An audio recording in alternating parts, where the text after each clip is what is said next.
सब लोगों ने या फिर काफ़ी लोगों ने मूवी द फाउंडर देखी होगी।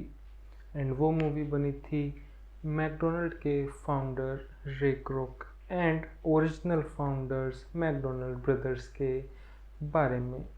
बट इन द एंड वो एक मूवी है एंड उस पर इतना बिलीव नहीं किया जा सकता। मैंने भी नहीं किया था।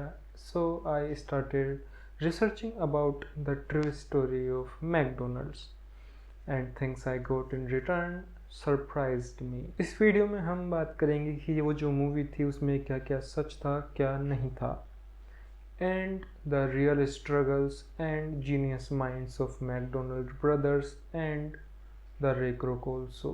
But the movie mainly focused on Ray Kroc, but this time we will also talk about how good and smart McDonald brothers were। और फिर लास्ट में बात करेंगे उनके आपस में डिस्प्यूट के एंड जो हैंडशेक डील हुई थी जिसे रे क्रोक ने कभी फॉलो नहीं किया। क्या वो सच थी? Let's find out.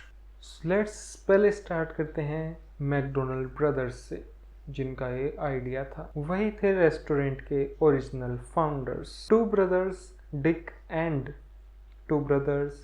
And McDonald, जिन्होंने पहले भी काफ़ी बिजनेसेस ट्राई कर चुके थे एंड बंद कर चुके थे। और जस्ट मैकडोनल्ड से जस्ट पहले एक सक्सेसफुल बारबेक्यू ड्राइव इन चला रहे थे।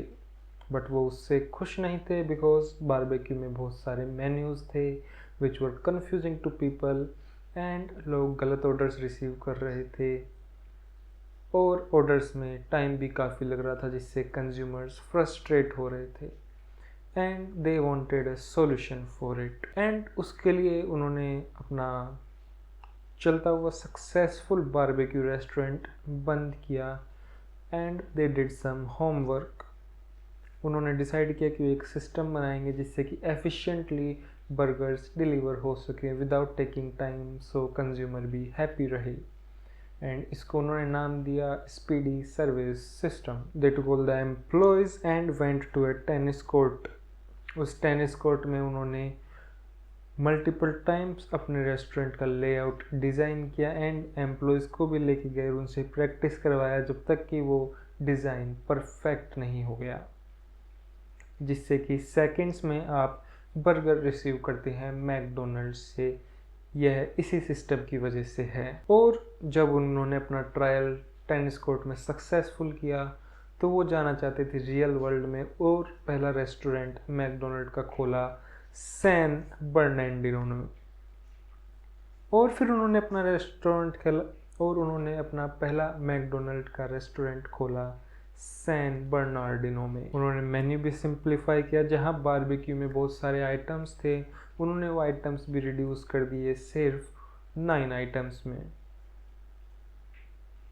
बर्गर्स का प्राइस सस्ता हो गया, वेटर्स हटा दिए, प्लेट्स हटा दी, just fast quality food for families.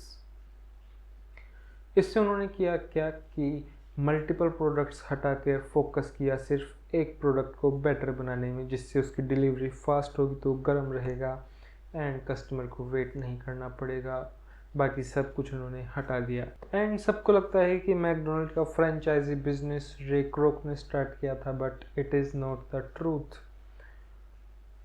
McDonald brothers पहले भी फ्रेंचाइजी बिजनेस ट्राई कर चुके थे बट वो फेल हो रहे थे क्योंकि वो उन रेस्टोरेंट्स पर फोकस नहीं कर पा रहे थे एंड क्वालिटी डिक्रीज हो रही थी।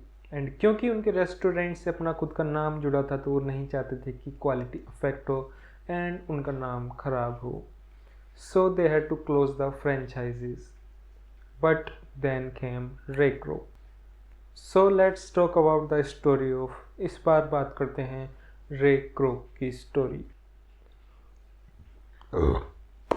जब रे क्रोक को पहली बार मैकडोनल्ड का पता चला था तो it was a coincidence. At that time Ray Kroc 52 years के थे and milk shake machine sale किया करते थे। उससे पहले भी उन्होंने 2 बार बिजनेसेस में ट्राई किया था जो कि वो फेल हो चुके थे। जब उन्हें पता चला कि किसी ने 8 मिल्क शेक मशीन्स का ऑर्डर किया है, तो सरप्राइज रह गए कि कोई इतनी मशीन्स ऑर्डर भी कर सकता है क्या। So he called the McDonald brothers and to his surprise the order was true. And ये देखने के लिए कि वो रेस्टोरेंट में जल्दी जल्दी कैसे ऑर्डर्स, इतने ज़्यादा अमाउंट में ऑर्डर्स कैसे हैंडल कर रहा है, ही वेंट टू कैलिफोर्निया। वो खुद देखने कैलिफोर्निया गए उस रेस्टोरेंट को। जब वहाँ पहुँचे तो वो शॉक हो गए। जो मैकडोनल्ड ब्रदर्स ने सिस्टम बनाया था, इट वॉज एन रिवोल्यूशन। उन्होंने देखा लॉन्ग क्यूज, जहाँ पहले के टाइम में रेस्टोरेंट्स में वेटर्स होते थे एंड जो बाहर व्हीकल तक जाकर आइटम डिलीवर करते थे, अब लोग खुद रेस्टोरेंट के पास आ रहे थे अपना ऑर्डर रिसीव करने। जहाँ रेस्टोरेंट्स को कटलरी भी स्टील की अलग से प्रोवाइड करनी पड़ती थी कार्स के अंदर, अब वो भी नहीं था। मैकडोनल्ड ब्रदर्स ने उसे भी रैपर्स से रिप्लेस कर दिया था, जो कि सस्ता था एंड एनवायरनमेंट के लिए बेटर भी था। एंड जो ओरिजिनल गोल था मैकडोनल्ड ब्रदर्स का, वो था उस रेस्टोरेंट को फैमिली फ्रेंडली बनाना। जब रे क्रोक ने वो सिस्टम देखा तो he was very excited and he got another business idea. He decided to partner with McDonald brothers and वो मैकडोनल्ड रेस्टोरेंट को एक बड़ी फ्रेंचाइजी बिजनेस बनाना चाहते थे। एंड लास्ट में जब उन्होंने मैकडोनल्ड ब्रदर्स को कन्विंस किया तो जो डील हुई थी वो हुई थी 1.9% प्रॉफिट ऑफ फ्रेंचाइजी सेल्स तो रे क्रोक को जाता और 0.5% प्रॉफिट मैकडोनल्ड ब्रदर्स को जाता फ्रेंचाइजी सेल्स का। एंड इसी कॉन्ट्रैक्ट की वजह से बाद में काफ़ी प्रॉब्लम्स स्टार्ट हो गई। मैकडोनल्ड ब्रदर्स ने कॉन्ट्रैक्ट रखा था रे क्रोक को कंट्रोल करने के लिए एंड इसमें काफ़ी चीज़ें भी ऐड की थी, जैसे कि रे क्रोक को हमेशा मैकडोनल्ड ब्रदर्स को इन्फॉर्म करना पड़ेगा before taking any big steps, और मैकडोनल्ड ब्रदर्स रे क्रोक के डिसीजंस पर और बिजनेस पर टोटल कंट्रोल चाहते थे, जो कि उस कॉन्ट्रैक्ट में लिखा भी था। But then things start going south. McDonald brothers और रे क्रोक के बीच में बात नहीं बनी। Ray Kroc was too ambitious and brutal to be successful. But फिर बात वहीं पर आ गई जिस वजह से मैकडोनल्ड ब्रदर्स को अपना पुराना फ्रेंचाइजी बिजनेस बंद करना पड़ा था, क्वालिटी कंट्रोल।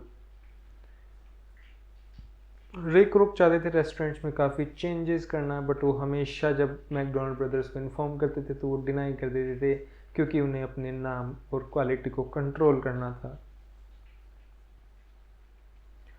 जैसे रे क्रोक चाहते थे कि वो अपने रेस्टोरेंट्स में पाउडर्ड मिल्क शेक यूज़ करना स्टार्ट करें ताकि वो पैसे बचा सकें, बट उसके लिए मैकडोनल्ड ब्रदर्स ने एग्री नहीं किया, क्योंकि वो जानते थे कि इसमें प्रिजर्वेटिव्स होता है और वो कस्टमर की हेल्थ के लिए ठीक नहीं रहेगा, जिससे उनके बीच में लड़ाई स्टार्ट हो गई। जहां एक तरफ रे क्रोक बिजनेसेस देख रहे थे और वो पैसा बचाना चाह रहे थे आइसक्रीम एंड फ्रीजिंग पर मिल्क शेक्स के लिए, वहीं मैकडोनल्ड ब्रदर्स देख रहे थे उनके क्वालिटी के प्रॉमिस पे कि वो क्वालिटी मेंटेन करना चाहते थे और कस्टमर की हेल्थ से खिलवाड़ नहीं करना चाह रहे थे।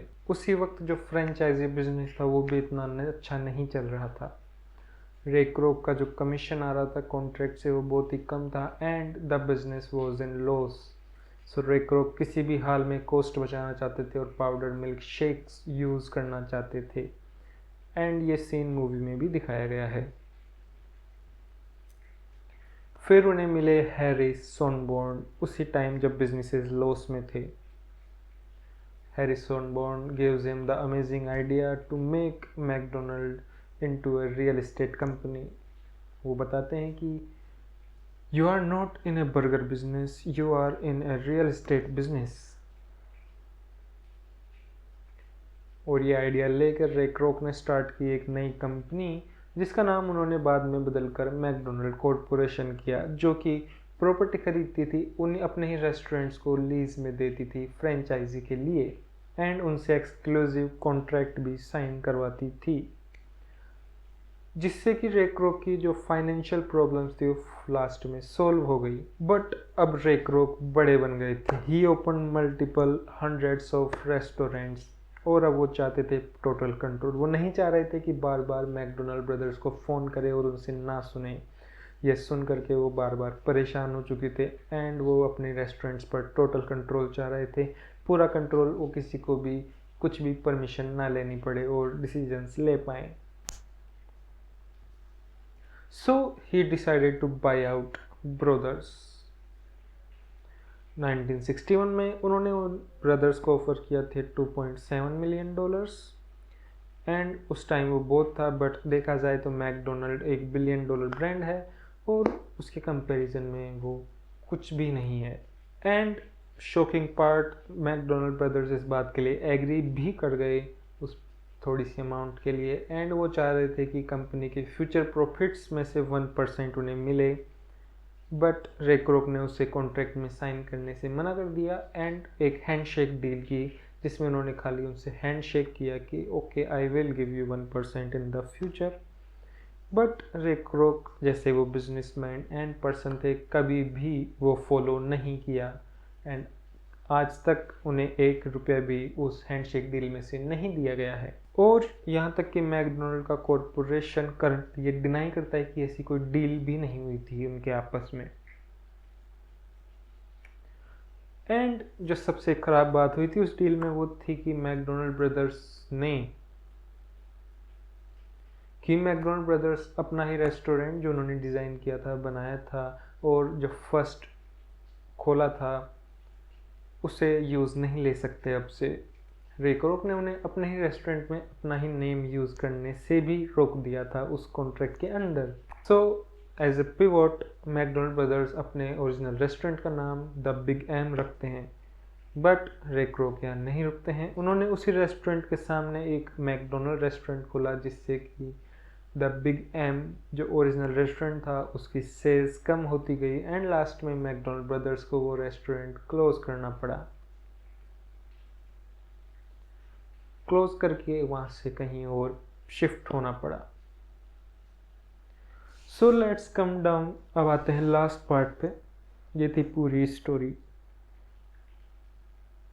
सब लोग सोचते होंगे कि रे क्रोक बहुत ही अच्छा आदमी था, बट ऐसा नहीं है। बिजनेस करने के लिए कुछ भी हद तक जा रहे को तैयार थे। ना तो उन्हें कंज्यूमर्स की हेल्थ से फ़र्क पड़ता था और ना ही ओरिजिनल फाउंडर्स या किसी ह्यूमन की फीलिंग्स से। उन्होंने रे क्रोक ने मैकडोनल्ड ब्रदर्स को जो प्रॉमिस किया था अपनी बात भी वहाँ नहीं रुक रखी और हैंडशेक डील को कभी फॉलो ही नहीं किया।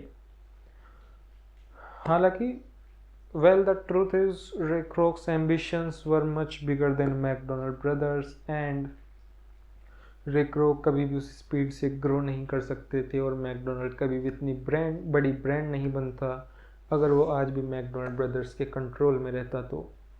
क्योंकि मैकडोनल्ड ब्रदर्स को चाहिए था क्वालिटी और रेस्टोरेंट्स कम ही हो पर सब में क्वालिटी पर फोकस किया जाए और रे क्रोक को चाहिए था कि रेस्टोरेंट्स का बिजनेस काफ़ी बड़ा बने। He wanted it to be the biggest fast food company in America, जो कि वो बाद में बनी भी। सो व्हाट आई थिंक कि इट वाज फेयर। अगर रे क्रोक मैकडोनल्ड ब्रदर्स से रेस्टोरेंट नहीं खरीदते तो इतना बड़ा रेस्टोरेंट तो कभी नहीं बनता और रे क्रोक हमेशा ऐसे फ्रस्ट्रेटेड ही रहते, तो आई थिंक धोखा तो ठीक ही था। एंड वन मोर थिंग जो मैंने उससे सीखी है कि in the end it all comes to how big is your vision and ambition. Restaurant बनाना, डिज़ाइन करना सब कुछ उन दो भाइयों ने किया था पर उनके पास विजन नहीं था और वो बड़ा भी नहीं बनना चाहते थे। वो बस कुछ रेस्टोरेंट्स खोल कर ही खुश थे और फिर वहीं आए रे क्रोक जो कि शुरू से ही बड़ा सोचते थे। वो पहले भी बिजनेसेस कर रहे थे पर उनमें फेल हो गए थे और 2 बार फेल होने के बाद भी वो मैकडोनल्ड को एक बड़ी ब्रांड बनाना चाह रहे थे जो कि उन्होंने बनाया भी। So a great idea is not enough, you also need vision and sometimes a bit of ruthlessness. Similar things are said about many big people, including Steve Jobs, how ruthless he was. He never cared about feelings of people or how a person will feel or how why he should not insult him in front of a group of thousands of people. He was also ruthless, and that's what it takes to become big. I will also okay. अगली बार मैं थोड़ी अच्छी script बनाऊंगा, ये मुझे अच्छी नहीं लगी इतनी. I will come up with a better script next time. This script was made with AI. And आज मेरे पास टाइम भी कम था शूटिंग करने के लिए, नहीं तो मैं कर ही लेता. देखते हैं कैसा रहता है. प्रॉपर वीडियो है मेरा पहला, ये मैं पीछे ही डालूंगा. लाइटनिंग का भी इशू है, अभी रात को कर रहा हूँ मैं, दिन में करता नहीं शूट, कैमरे से कर रहा हूँ. बट चलिए बाय बाय.